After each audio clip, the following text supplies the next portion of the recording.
Hi guys, how are you doing? Welcome back again to my channel. If you're new here, this is Find My Way. I'm Becky and I'm happy to see you. So today I have a very special guest with me who is also my sister. I'm going to let her introduce herself, and if she doesn't do it very well, I'll do it. I'll do it for myself. I know this is the first time she's ever on camera on YouTube, so yeah. So anyhow, we'll just introduce yourself. So my name is Ruth. Yeah, that's my name, Ruth. Nothing else. Anyways. Okay, I'm Becky's sister. Okay. Okay, actually, she is Dr. Ruth.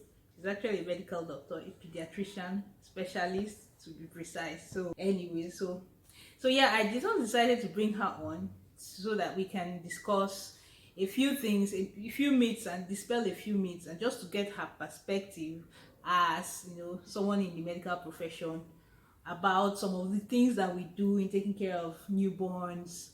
That do they actually make any difference? Dispel some myths about all the practices we have carried on from our parents about taking care of newborns and what a pregnant woman should do or not do. Anyways, those are the kind of things we'll be talking about today. And if you're interested, don't dial out, don't click out, keep on watching.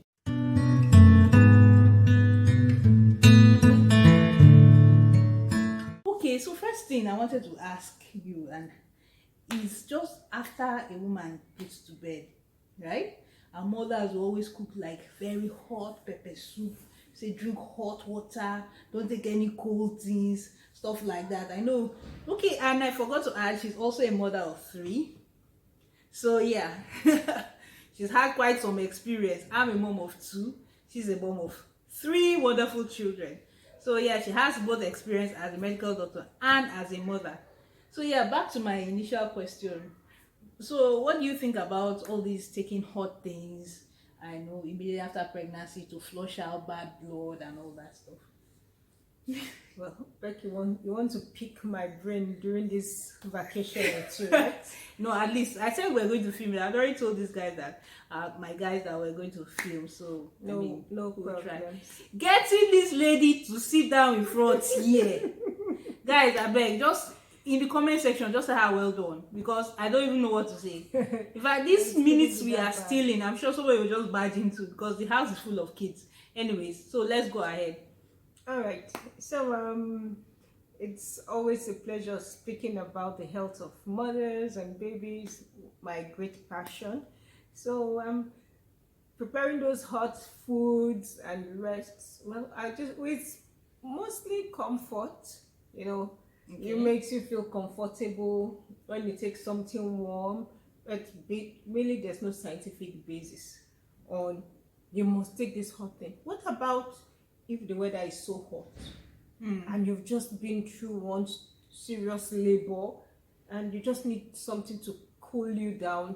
So you can drink cold Coke. So why not? But of course, our mothers, sometimes we say this, mother-in-laws, mothers are some of the biggest principalities we've got to deal with.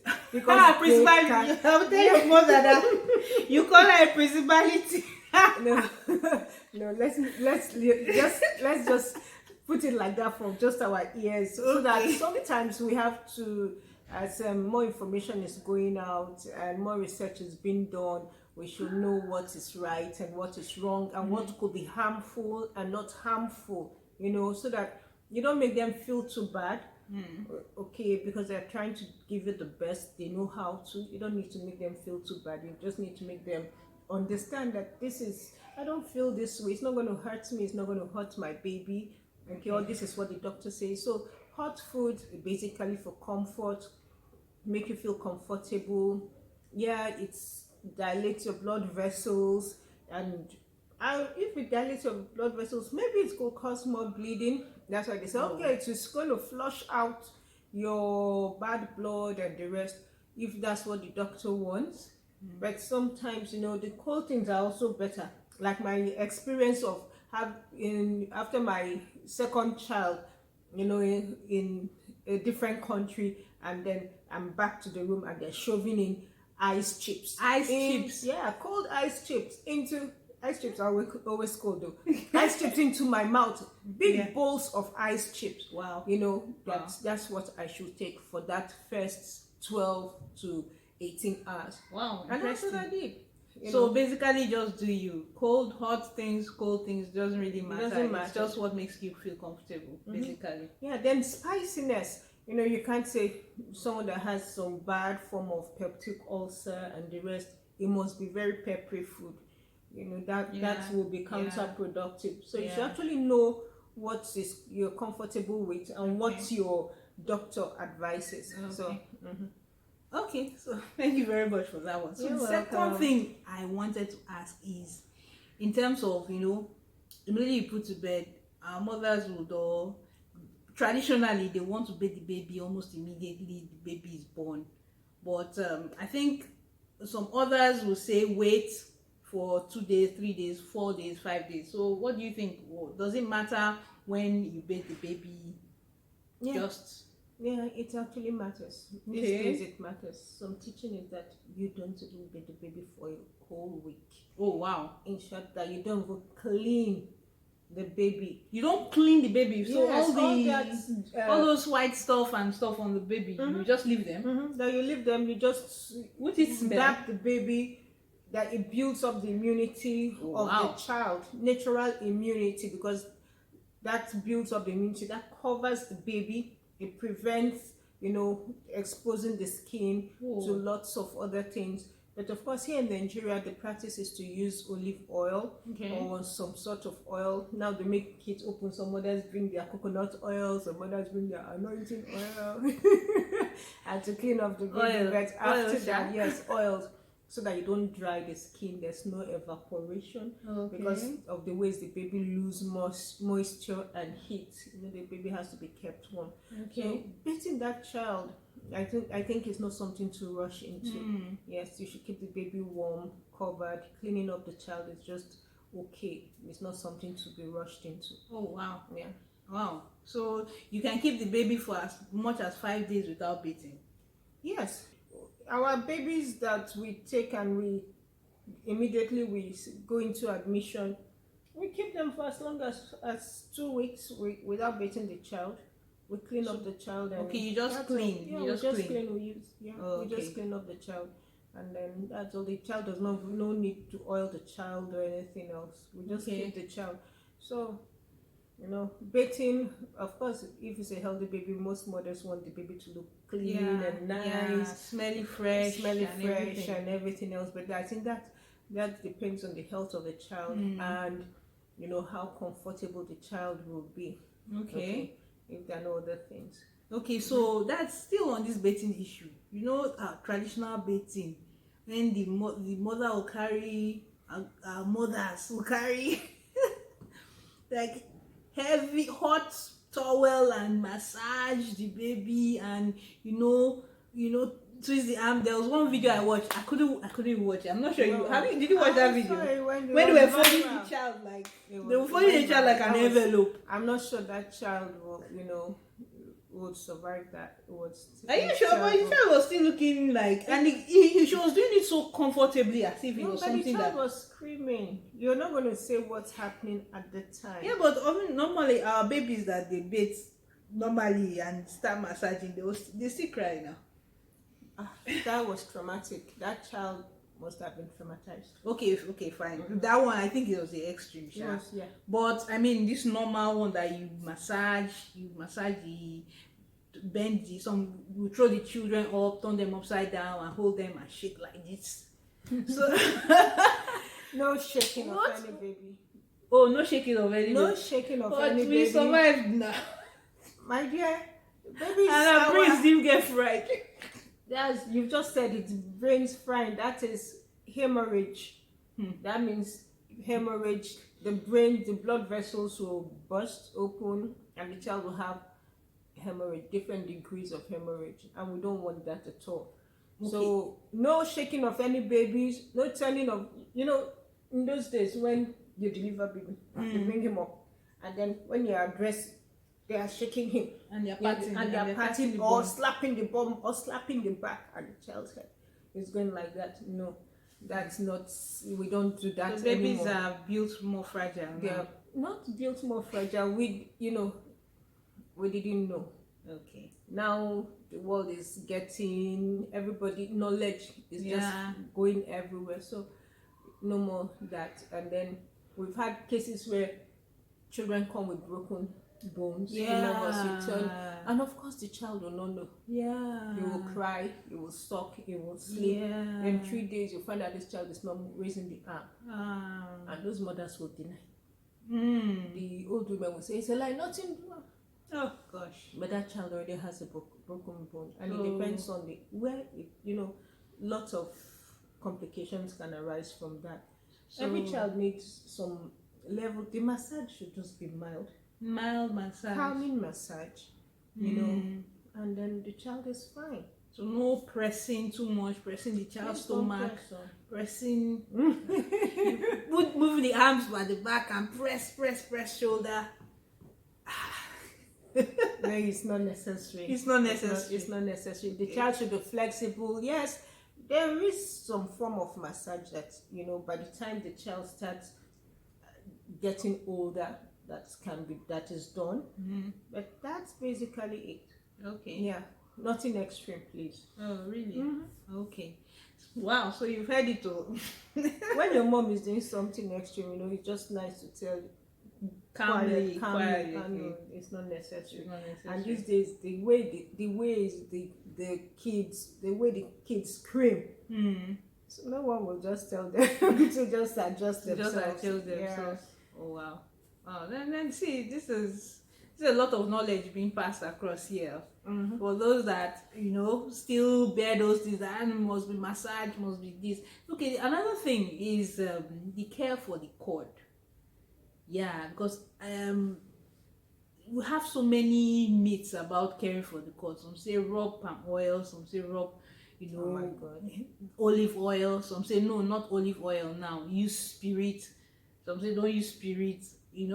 And then you have, like for me personally, they said use spirit, so I was using spirit, but my baby's cord didn't fall off until she was about a month old, and it didn't even fall off. I had to take her to the pediatrician to actually manipulate and remove the cord by themselves. Like it was dry and everything, but it was not just falling off. Anyways, so please let's know what's the best. I was just thinking of what could have happened. Why for 1 month the cord didn't fall off? Well, it depends on.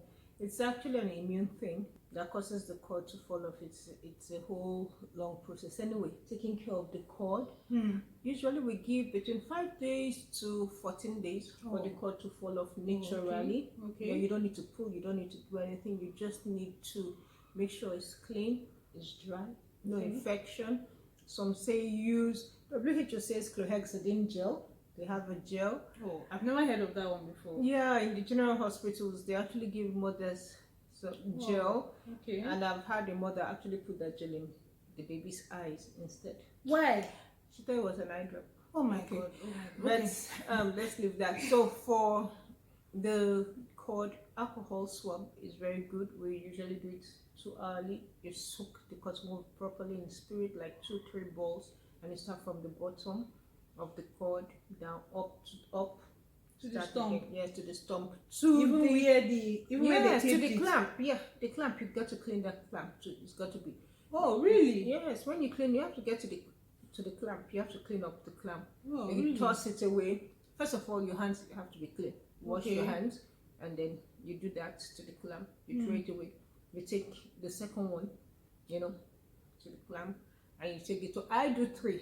Okay. For my last baby, I did 3. For my second baby, I did nothing. Oh really? Yeah. For my second baby, I did nothing because the doctor told me, don't touch it. I wouldn't tolerate the smell of alcohol on this child. Oh. Don't touch it. It's a natural thing. It should go, naturally. And funny enough, that cord fell off within 9 days. Oh really? Yeah. It dried within the 3rd day, and by the 9th day, it fell off. Oh really? Without alcohol. Without anything. Yeah, that's one of the teachings that So when you bathe the baby before the cord fell off? No. Oh. don't bathe, don't use any antiseptic, no Savlon, no Dettol. Don't bathe, just clean the child. In short, he says don't even clean the child, just leave the child. You know, that you're building up the immunity of the child. Yeah. Okay. So using all those things, allowing the skin to recognize, you know, different antigens and form antibodies and everything like that. Really? That's what it's all about. So it really depends on your location. Sometimes not doing anything at all where you are is just fine. Oh, really? But nothing extreme like spitting on the cord. Oh my goodness. Saliva. A graduate will sit down and bring out saliva, clear the throat, and spit. You've seen that? Yes, and I actually told her to refund her school fees to parents. No, she should. Because She refunded her school fees and actually go back. I don't understand. It was surprising. Saliva. So I was like, okay, let your mom come and pour saliva on you now. Will you tell your child you're pouring saliva on the child? Please, if you hear any noise in the background, please. The house is full of kids, so we can't. But just yeah. Okay. So Yeah. saliva. Wow. Saliva. Wow. You cough out your saliva. Oh no, please, I beg. Okay. That's too gross. No, funny enough, that's what. Then toothpaste. Close up. Toothpaste. Yeah, so when you go to the hospital and you visit the child and you start smelling toothpaste, they put it on that cord. Jesus. Close up. What? You know? Yeah, when it's hot, the hotter the better. You understand that thing? In Hot Nigeria- close up. Yes, in Nigeria, if it's not peppering you, it's not going to work. Sure, you Hey. know. So they'll put abonic On a new on the newborn abonic? baby. Yeah, and then it causes infection. Wait, is it that these Yeah. guys, these people, is it what the midwives tell them to do, what the nurses tell them to do, or what, how do they get all those Just funny now, things? Just now, this mother said this was what I Hi. did, and this it fell off. They will never tell you, and just like that. I don't think, but you know, sometimes mothers go to this antenatal clinic. I've been there, and then they are gisting their own gist separate. Yeah, From they don't what- even listen. they don't even listen. Yeah, funny After enough. eating their we all groundnut do. and We don't everything. we don't You listen. We don't listen Is to all those things. Instead But of- but I they'll be mean, telling- toothpaste is extreme. Is it extreme? What do you say about cow dung? What? Cow dung, yes. They'll go and look for cow dung. And Wait, are these ones like learned people, or is those practices that are in the village? my dear, you know, this life, they will never say. Learned people, they go to so many extents and go to so many places to get information and everything else, and you see all sorts of things.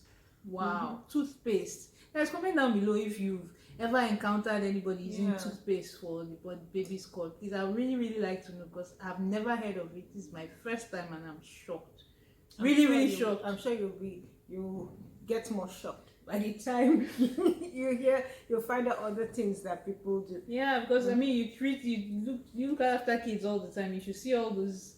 Oh my goodness, I don't even want to ask again, because I know you have like gory tales to say. No, we can't get tired of saying it. We can't get tired of saying it, and everybody should say it. Excuse me. No, wow, Yeah. wow. And I've been so much enjoying this chat, and I'm sure you've gotten one or two things. Even it doesn't even matter if you don't have a baby. I'm sure people around you have babies, and it's just very good information to share. Don't keep to yourself. So please comment down below on what your experience has been, or if you have a baby, if you know someone that has a baby, it'd be nice to share this video with them, right? Because you're hearing from the horse's mouth herself. Anyways, so I don't want to drag this video too long. This has been so enlightening. But the last question I want to ask is, how many layers of clothing for a newborn? How many layers? Is your baby always cold? Your baby is the same human being as you are. Yeah, because sometimes I see this one I've seen personally: cap, socks, mittens, vest, onesie, shawl, blanket, everything covering one baby. So please tell us. No, the baby is just the same human being. He's just just as complete as you are, and has the same feelings. So he and feels everything hot. else. He can actually feel hot and Yes, it's just unfortunate that they can't express themselves. Oh, yeah. And sometimes they do cry. Yeah. And mothers will just feel he just needs to suck more or something, suckle more or something. Of course. So when you're hot, the child is hot. When you're cold, the child is cold. You just say, okay, if I'm this cold, you should judge. And I think every mother or every adult should be able to judge correctly, and not overdo it. But some don't, obviously, because if not, Yeah, it's because of what's being told, that once you expose the child to cold, he will have pneumonia, he will have this and that you have to keep the child, very, very, and it could lead to fever, overdressing fever. It could lead to convulsions. Oh my goodness! Wow. Yeah, lots of things, because you've just covered that child, and the child is just roasting inside. So rule of thumb, basically, when you're cold, your child is cold. When you're hot, your child is hot. Just know that maybe a layer more, or max maybe 2 layers of clothing more, or you just change that. If it's a flannel, why don't you change it to a blanket? And just loosely, so that air can move in and out. That's very important. Not so tightly. Air can move in and out. So that should do. Another thing about swaddling babies, I know we might not practice it so much here, but abroad, we swaddle these babies so tight so that they are straight. And what do you think about that? No, it's really not straight. Yeah, swaddling of babies is very good. It's a good practice. Oh, really? Yeah, because when you have babies, you find out that they flail their arms and everything else. When they are in the womb, they are cocooned, cozy and everything. So those first few days, swaddling is very good. It keeps them very comfortable and rest. And of course, when they swaddle the baby, it's not layers and layers of clothing. They just take this flannel. They use a light flannel, swaddle the baby. The hands are to the baby's, chest nicely.